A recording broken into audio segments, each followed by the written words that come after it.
Tautoia e Samoa malau whasausaunga I le lea piapi. Se o tātou tāpo I atu I le atua. O maia, ia tātou ifo ma ia tātou pūna nau. Ia tātou tō tutulu I luma o le alii, o le na whaia I tātou. O wāo tātou atua lava ia, o I tātou whoi o le nu o whanga ina ia. Ma le lafu mā moe o I lona au. O le te talo mo le nganga pa ia. Ua whanau na watu, loto lau whanau whātua tua. E whape fwoi lau atinu o Samoa wao. E o mātou whatini le vi inga ma le whaptai. E ao I lau o fio le pule au au. Ai pangala valea le li ie, mātou te langona lo mātou ngau ngau I whale nganga. Wa mwai wala watu ai le nganga e tumu le mingao. A fio maya. A fio maya nganga pa ia, se e papati soina o mātou loto maloto lo watunu o Samoa. Ina ia mātou whaia le nei taulanga whaptai. I le whaasiri na I pēa o lo lava vi inga. Na suafa pelo Yesu Keliso. Amene. O le whaitawina o a whionga pa ia alo tātou tua. O le amaua le tusi whaitau mai le whianga inga tuai. I saia mta upu e ono. A matar whaitau vai upu mua mua. Se ia whangata mai le whai upu e walu. I saia, mata upu e ono, a matar whaitau whai upu mua mua, se ia whangata mai le whai upu e walu. O te whaitauina, nā uni nai whai upu.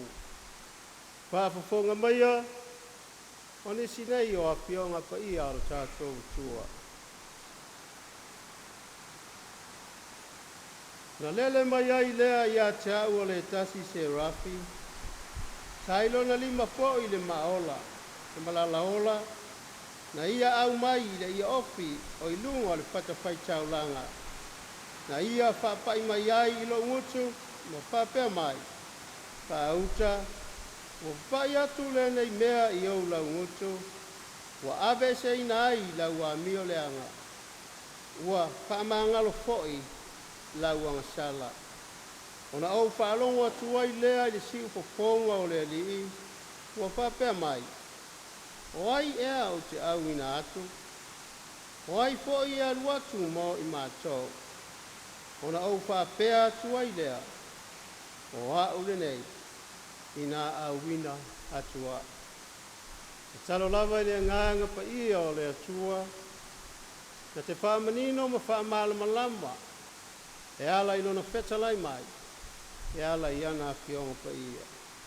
Ma ia tūmau pēa ia te ia lona lava vi inga.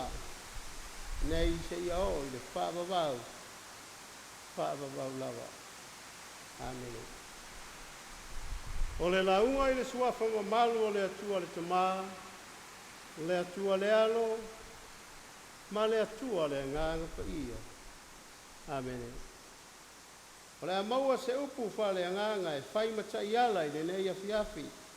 I le tusi sa tātou whai tauina. I saia mata upu e ono. Filifilia le whai upu e walu. E maua ai se manaka.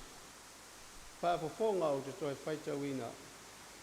Na au whalonga tuai lea I le si upafonga o le ali o whapea mai. Wai ea o te au ina atu. Wai fo I alu atu mo I mātou. Ona au whapea atu ai lea. O a ule nei. Ina au wina atua. Manatu au tu e whapea. O le tangata vivi mangalue.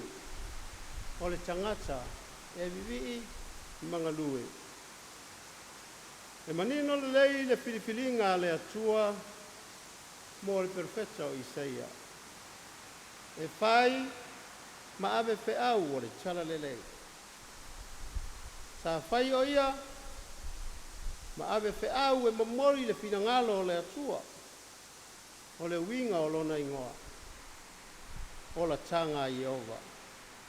O se tangata e maa ele ngaha, e sa ili ma sue e fia i talatu o Yerusalema, e te le fo i sona to mai i tu singa le poto. Mai lea o te lenga o ia manatu, na iloa ai o ia o se tangata ua o ina le lei, na i le sosa iete o tangata taua loa. O le tausanga lea na oti ai le tupu o usia, a o le vai tau tonu lava lea, o le vala awina o le perfeta o Isaia.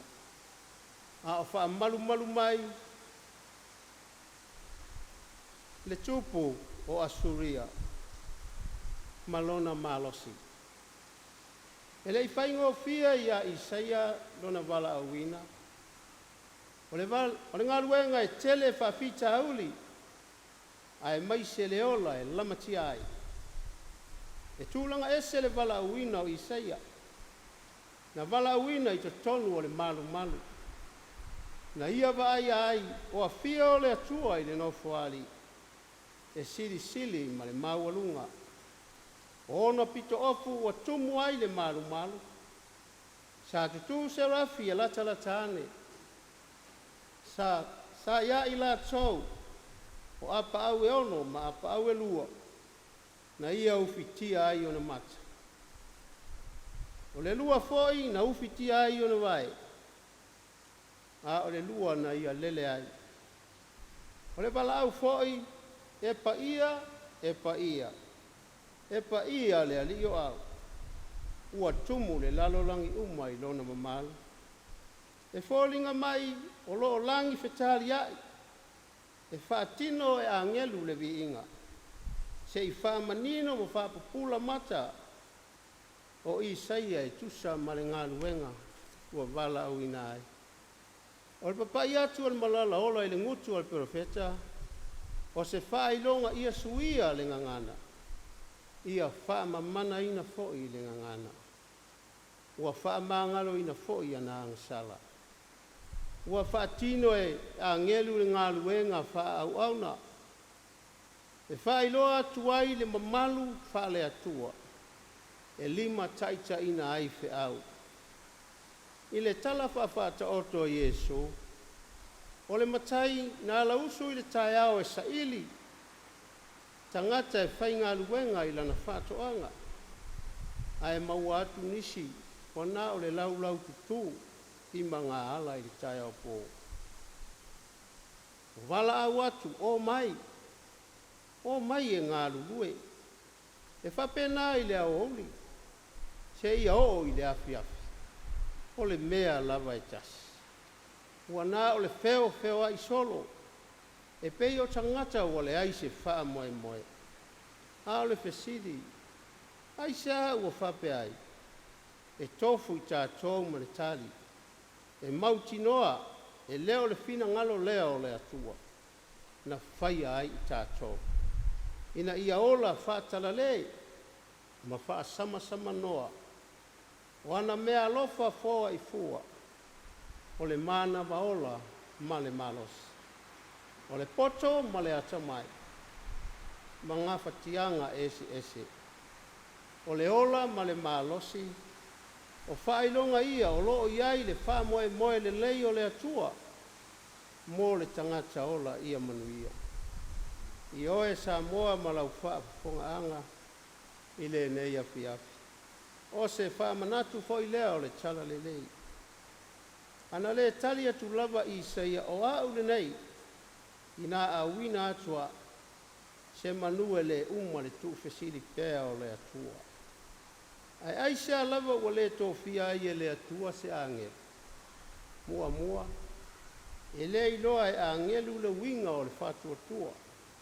Lua, e le malama angelu le winga o le tino nei. Ma le tau i vinga o whai ai. O a ngelu e vivi, a o le tangata ngalue ma vivi. O le tangata e vivi, e le lau mata whasia. A e fia i taimi uma, o le ala lea na tō fia ai Isaia. ai le o le angelu. E le na o le vivi, ai vivi mangalue.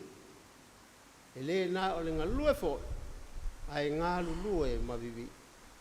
A wa ale aise ngalue, o le a mate fo i le fatua tua. E le na o le taulangi o le suafa o le atua, ai musu e la ina ma timu ia. E le o le malie o le whau tautanga i le wha fufonga anga, ai leo i titi le wha tinonga. O tātou wala au wina, i te tonu a inga o nuu mai ka le sia ma le atu nuu. I atangi ai le ola vivi, ma le ola ngā lulue ma le wha maoni. O a whaiva o tā leni ma ngā wā, o te tofi ai tātou e le atua.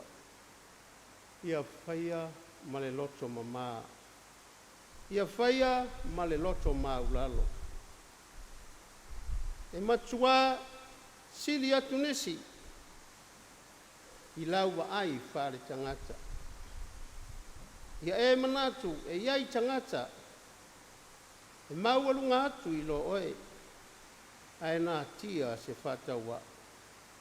Sa moai, wha mua pēa le atua, ia tātou whai whai. Tātou malanga, whatasi ma le loto whatua tua. O loo soi fua le atua e whaavai ai Samoa. O le fio mai o Iesu le lalolangi. O lona soi fua no foina ma le atotoa. Ina ia whaamangalo ina i tātou o tangata ang sala. Te a whai tātou te salamo ma whatua tua.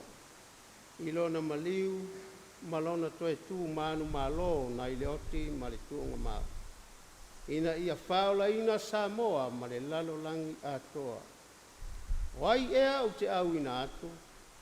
Wai fo i alu atu mo i mātou. Ona au whapea tu ai lea. O au le nei. Ina au ina atua. Ono Iesu. Amene. O le atatu viatu i le atua. I le pese iwa sfur martas. Iwa sfur martas i vi inga o le atua tātou ke pese ai.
o tātou tālasanga, o tālo le whaafitai, tālo le whaatusenga, ma momoli atu nisi o tātou mene onga I luma o le atua, ma le tātou te tālo whamanuia.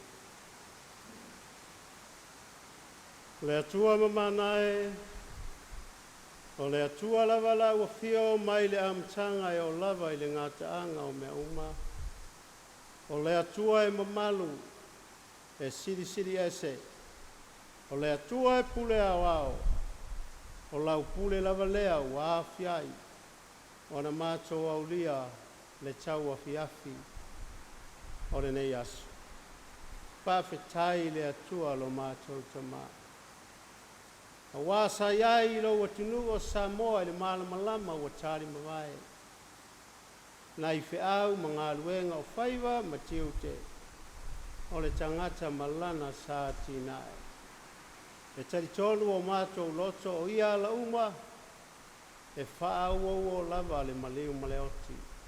O whalave lave te tupu whaafuasei le ola nei. Ia e whawhetai le atua I lau taita inga. I le so I fua ma le ola o lau whanau. Na ua fuai o na e manuia. Pe au mga luenga o le nei asu. Ia mātou whaafitai le atua I o mātou wala awina. I to tonu o a inga manu. O le whaatinonga o le mātou wala awina mo lau tala I le lei. O le atunu foi. E pei o na iai. I mātou mo le mātou wala awina I so seala. Ia whawhetai le atua lo mātou tamā. E ui lawa foi, o loo iai le whanua noa, o na o lau wala au pa ia, wa leu tu wā lea I paia inga mā lal whanga o lau atunuu. Kei tai le atua, wa uma o na e whātātia le ala fua o le tangata. E ui lawa ina mātou o ola, I le nei soi fuanga. Ai iai taimi, e iai foi o mātou aso. E te wala au ina ai I mātou taitua tasi. Ai whawhetai le atua, o loo e whamanatu mai pēr mo I mātou. A wā olo mātou wala lava lea e tasi le atua. Ia whawhetai le atua lo mātou tamā, I le tala le lei, wa whaatala le lei na ai Samoa ma le lalorani. Ia e mai se foi, le whainga malo Samoa.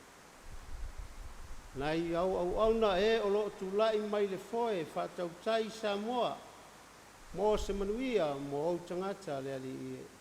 Ia whawhetai anga waa ma whaiva ese. Ia e mai se le atua tua maota ma tua lawa. O lo tua iai lo mātou wola. Ia awa le tausinga o lo mātou wola I le tino. E whaaua wai whaiva ma lo mātou wala awina. Ia mātou whawhetai le atua I tupulanga o Samoa. E ua o tawina I so se whale a onga. A wā le sailinga o le poto ma le atamai. Ia ai mai se e ua tuina atu. I e kāle sia e a o tawina ai. A wā lo whina ngalo lo mātou tua. Whawhetai le whaavae o Samoa. E whaavae Samoa I la ua whio le atua. O wā o lau wa whio lava o le pule au. Ia mātou whawhetai le atua I au wa whio ngā o mai. Whaatonu wholau I lo mātou wola. A o mātou whaimalanga pēa I le ola I le tu mau. Whawhetai le anganga pa ia o le soa ni sili. A o maiti ngā ma pua ngā o le ola nei. E te au mai le mawhanawhana. E te au mai le mautinoa. I o mātou tangata le ali ie. Siri la mātou whaafitai o na loa la pele o Iesu ke viso. O le taulanga tutasi na ofo ina mai ma le ato atoa lo na lava soi fua. Ina ia whaola ina I mātou o le whanau uang saralava. Ia tu mau pēr I lau a whio le vi inga. O le pule, ma le mamalu, ma le siri ese. Nei se ia o I le whaavavau e whaavavau lava. Ka ngā lava lea le atua. O I mātou lava o se whanau e tumu I le angasala. O se atunuu. Ua taulangi o se atunuu lotu Samoa le ali ie. ai te tonu o mātou loto wale asa mo whale tonu. Wha pale pale mai ai lo lofa. Wanga sala tai o e kale sia. Tai whale malo. Tai tonu a inga manu. Ia ai maise le loto I whale o mātua ma whanau. Wale ai lava se tasi o I mātou e sao whangai lo inga. Awa o I mātou lava o tangata e ang salapea. Pa pale mai ai lo lofa. Ai lo loto asa. Pa mangalo sa moa. Wa foi fai unga fai o mātou faia. Wa whaasiri ai lo mātou malosi ma lo mātou poto. A ua mātou whaangalo lava. O lau o fia o lea tua poto. E moni ma te tau ai a mātou whai unga fai. Ia ta mā a lofa mai. Whamangalo Samoa mai o nao. Se I o lava I nei a mātou whanau. Sino ma tau wa lava le totopa ia o Yesu Keriso. E whaalanu ma whaamamai nai I mātou. O lea tua o lea lofa. O lea tua tari mana. Alofa mai. Se I whaamanuia le tala le lei. Ua totoina I lau ele o Samoa. Ia whapea o na susulu pea lo malama. Le ngata I lau atunu o Samoa. A o le lalo langi a toa. Ina ia ola whapa ia ina lau whanau. Fuli tua I le leanga. A e whaia lo fina ngalo le atua. Ia mātou te talo le ali ia iau whamanuianga I tai o le malo. I leo wa avea ma tai ma le masiofo. Le sui le fono sui tofia. Le fonga fetalai le palemene ma le kapineta. E whaapea foi sui o sfono oma. Le lo ia sili ma le ofisa o whamasinonga. Ma e o ngā lulue mon manuia lau tele o Samoa. Ia au whamanuianga le atua. Ia whamanuia le atua na ia mātou whanau. O le lumanai manuia o Samoa mo atai au. Ia lato langona ina le whātaua ina o lo lato wola. A o lato o iai le soi fuanga o whaingatā. Ia mātou te talo le ali ie ma le tua. Le lalo langi mawhatia o no taua ma whewai inga. Ia iai le mawhana whana o lau a fio le atua. Ia mātou te talo le ali ie. O nisia o mātou te talo e tuina atu I o luma. Whatasi ai ma le tere o te talo lilo I o mātou loto. Ia whaia lo fina ngalo ai leo so mātou whatau anau. Tumamaia I o mātou lunga umanei. Malunga o lau whanau whātua I le lalolangi uma. Le manuia ma le file mu o lau o fio le atua le tamā. Le alofa siri ese o Yesu Keriso le alii ma le whaola. I le male mafutanga I le motusia ma lo lava nganga pa ia. Nei sei. Se iau I le whaavavau lava. Amen.